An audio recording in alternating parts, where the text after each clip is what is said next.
Mecca and Arabia, about the year 570. Mecca is important for two reasons. One, the Kaaba is there, an ancient temple built to worship God. And two, Muhammad, peace be upon him, was born in Mecca. Now, problem. I can't show you Muhammad, because it wouldn't be right. I'll tell you why in a bit. But in the meantime, here's his name in Arabic. Nice. Back in the day, Mecca was a lawless place. The only way to be safe was to have backup. Lots of rich big brothers who'd beat up anyone who got in your way. So the place was ruled by the most powerful families who could do pretty much what they wanted. And religion didn't help. By this time, the Kaaba had been filled to overflowing with 360 idols that did nothing to help anyone. So it was a tough place to grow up. If, like Muhammad, you were a poor orphan and believed in just one God you couldn't see, like the Jews and the Christians, he called him Allah, the God, in Arabic there. Muhammad's dad died before he was even born, and his mum died when he was just 6. So he was brought up by his grandfather, Abdul Muttalib, and then, when he died too, by his uncle, Abu Talib, who had the respect of the city's ruling families, so Muhammad was safe for the time being. Muhammad started out as a shepherd and then became a businessman, travelling about buying and selling stuff for rich clients.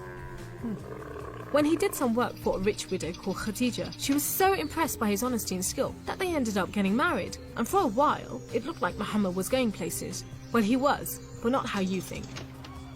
Every year in the month of Ramadan, different calendar, different names for the months, there was a big party around the Kaaba when people made sacrifices to the idols. The month of what? Ramadan? I thought Ramadan was a Muslim holiday. Wait, so what's up with all these gods? They this is like what they idolize as the gods. So like how some religions have a god of different things. That's what they were like back then. I think that's what it was, that they were saying, yeah, there were all these different idols. Like we've talked about the pagans worshiping the sun and the moon and various things as gods. But back up 10 seconds, and then she said something about the month of Ramadan. Every year in the month of Ramadan, different calendar, different names for the months, there was a big party around the Kaaba when people made sacrifices to the idols.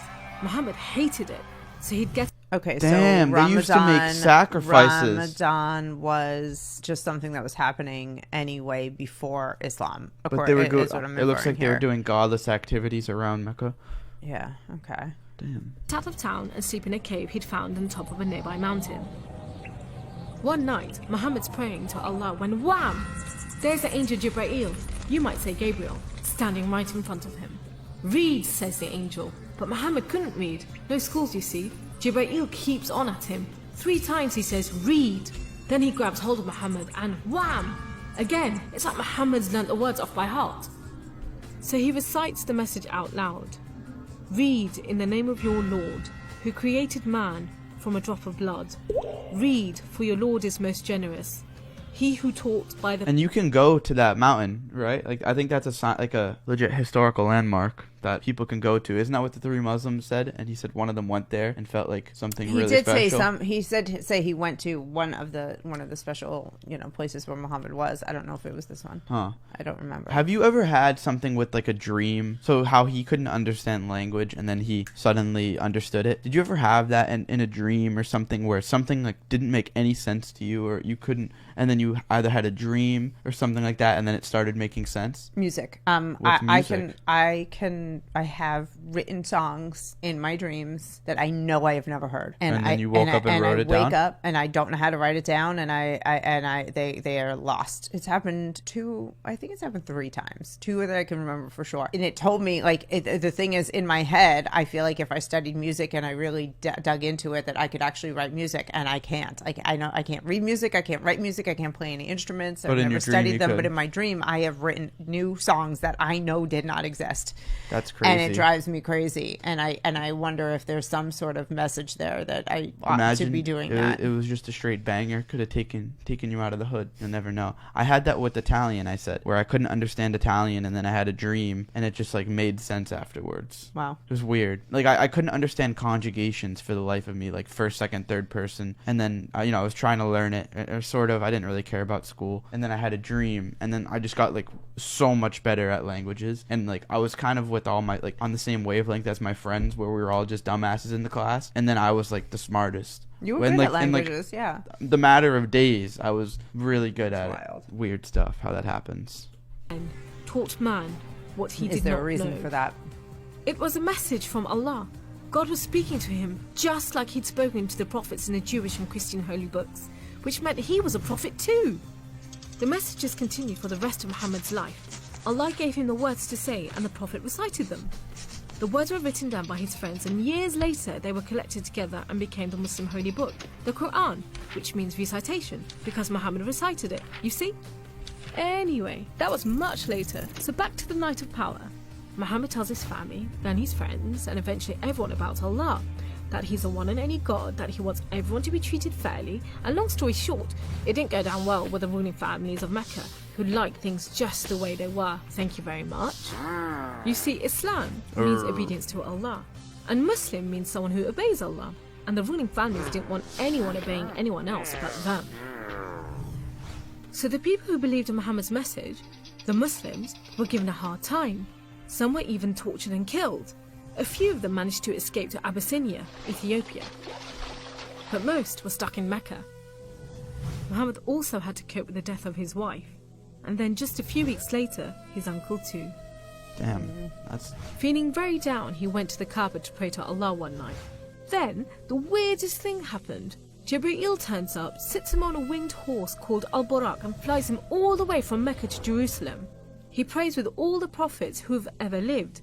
Then, he's taken up to the heavens to chat with some of the... Did they just say he went on a winged horse, flew to Jerusalem, and then prayed with all the prophets? So so does that mean that he was with Jesus and them? Jesus and Moses and Elijah. So it's like... How much do we take as like truth? Like that legit happened? Or what if it was like a psychedelic experience or something? Because you know what I mean? No, they're good questions, and I'm sure that there are some scholars who could answer them. But they did talk about how Muhammad was clear on staying away from psychedelic, not necessarily psychedelics, but no, I know, substances. Because it's like you pick up the phone and you're not putting it down. Which that's just your interesting connection because is just with God. That means you're acknowledging that you're like seeing those forces. Look, if you believe that Moses parted the Red Sea, that Jesus could raise the dead, heal the blind, heal lepers, why not believe that Muhammad could fly and that a winged horse took him somewhere? Yeah, I mean, who knows? I mean, that just sounds wild. You know what I mean? And I'm not saying that in a bad way. Maybe it was a pterodactyl. I don't know. Wait, let's keep going though. prophets, and then into paradise itself. So, but I'm saying, like, with all other prophets, doesn't that mean that he was with Jesus then? Does that mean Jesus was back? But was Jesus really back? Or was it like some Star Wars shit where you're with like the ghost of Yoda and everyone else, Definitely some Star Wars shit, right? Because I think if it was Jesus' actual second coming, then the world would have known. And I also think that there have been other highly documented and verified sightings of saints and the Mother Mary in Fatima, and there have been angels like where multiple people saw them and multiple people witnessed miracles in more modern day history. So it's not that far-fetched to think that he sat with the prophets, prior prophets. But Allah tells Muhammad to pray 5 times a day and to stay strong. He's returned to Jerusalem and then flies back to the Kaaba in Mecca.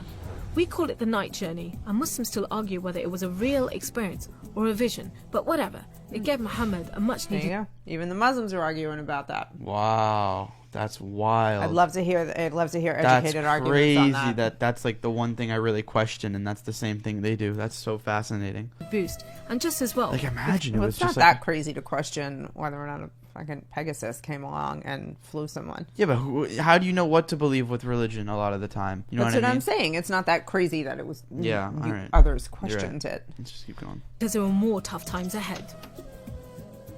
So, there was this other city called Yathrib. The people there heard about Muhammad and his message and invited him and his followers to join them.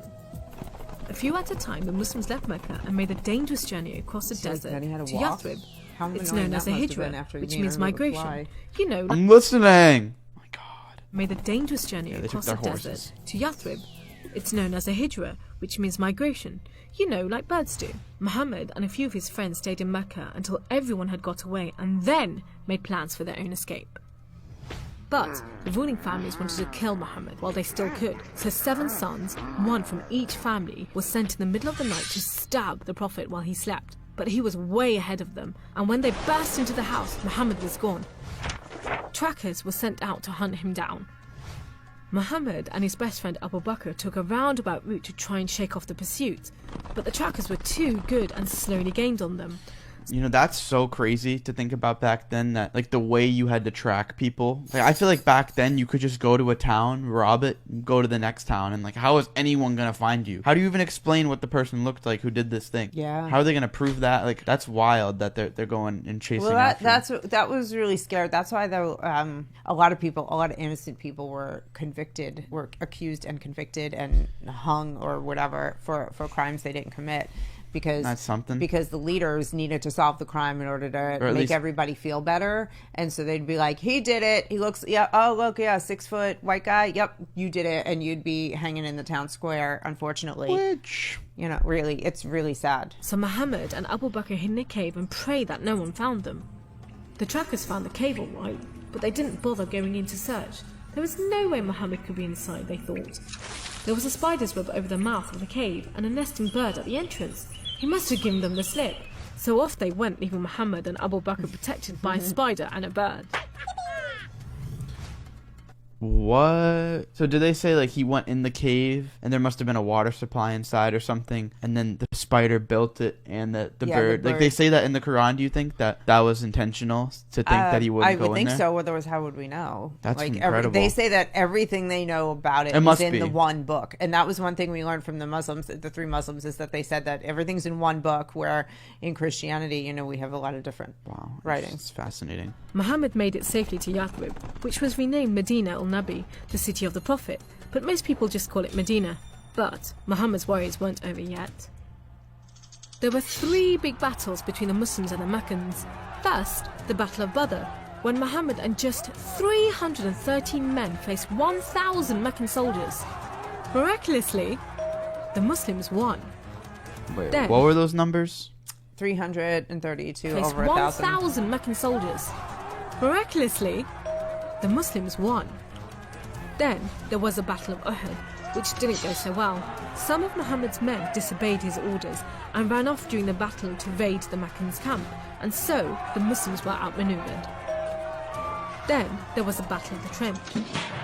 Medina was protected on 3 sides by mountains, so when the Meccan forces advanced in the city, the Muslims just dug a deep trench. The Meccans made camp, but the weather was terrible. Pouring rain put out their fires and howling winds blew down their tents. Eventually they gave up and went back to Mecca. It was all a bit embarrassing. They were losing the respect of the local tribes who were flocking to join the Muslims. So a peace treaty was signed at Hudaybiyah, but it wasn't long before the Meccans broke it. Muhammad decided that enough was enough. By now he had over 10,000 men, so he led them across the desert to Mecca. The ruling families realized they'd made a huge mistake, but it was too late. All they could do was surrender and hope that the Muslim army killed them quickly. But Muhammad said there should be no more fighting. He rode into Mecca and went straight to the Kaaba. He circled it 7 times anti-clockwise and smashed all the idols, rededicating the Kaaba to Allah. And that's why I'm not going to show you Muhammad. The Muslims wanted to make it totally clear that they only worship the one unseen God. So they didn't have any pictures of Muhammad in case anyone thought he was an idol, and they didn't have any pictures of Allah because he's like nothing on earth, so it would be impossible to draw him anyway. Wow. So there you go. How is that makes a lot more sense to me, to be honest. Like, because when I think of God and stuff, I don't think of like a person or something like that. I think of like a force that's just everywhere that, you know, you can't see, and you need to tap into different things to really be in touch with it. But God sent Jesus as an extension of himself so that we could see God in another human being, and he sent him as a messenger to make him more relatable, and that's what that is about. So I don't know that and people have died in modern, like in recent years, because they drew a picture of Muhammad, and extremist Muslims killed them because of that. And you know, Really? I know it's not fair to, you know, this is where like the media comes in and prints a picture of Muslims and Islam. But I would like to talk to a nonviolent Muslim and see what their thoughts are on that. I'd like to hear that. I'd like to hear the 3 Muslims' take on that and how serious it is, and why. I get it that they take everything seriously, but is it worth killing somebody over because they created a cartoon image of Muhammad? I mean, where's the love in that? And I don't think it takes away from God to show his messenger messenger. So I just think I get what they're saying as it makes him like an idol, because he's just the prophet, he's just the messenger, he's not the one that you're worshiping. That like I kind of do get that. I don't. I get that. I get that Muhammad had problems with idols because he was steeped in this ridiculous culture where everyone was a complete asshole. Well, it's not about Muhammad's thing. But it is, because he had a problem. It said, he couldn't stand all those false idols. He couldn't stand the sacrifices and the ceremonies around it. So he himself probably chose, like he didn't want his image to ever overshadow God the way those other idols did. So I get that. Like, that's pretty cool of him. At the same time, I don't understand why, you have to be so hell bent on it that it's worth killing people over. Yeah. It was some good. Learned some stuff. It was some good beats in the story that I felt like we got something out of that. Yeah. But I have to say, and this is gonna probably be controversial, but as I learn more about Islam, on the one hand, the more I respect it, and the more I respect Muslims, and I really appreciate them for their everything about it, the culture, the religion, their discipline. But it actually is cementing and moving me even closer and more serious into Christianity. So. Interesting. Because it's making me study Christianity more, too. Is there an original copy of the Quran somewhere? Let's see. It is part of the Mingana collection of 3,000 Middle Eastern manuscripts cared for by the Cadbury Research Library at the University of Birmingham, UK. That's the original Quran. It's one of the earliest, it says, go up. One of the earliest surviving fragments of the Quran, and one of only a handful of early manuscripts of the Quran in the world to have been radiocarbon dated. So it's an early fragment. Of course, it's not going to exist in its totality. That's crazy, though. All right. Make sure to follow my Instagram. I'm doing a $100 giveaway to someone who follows and then likes and comments on my recent post. I'll pop it up here. And yeah, hope you win. Drop a sub and a like if you're into it. All right. Yeah. And the little bell if you want. Little bell if you want to get notifications on when new videos coming out. For sure. Thanks, guys. All right, guys. See you soon. Thanks for hanging. Guess I'm hurt and I don't know what to say. Guess it's about damn time now we turn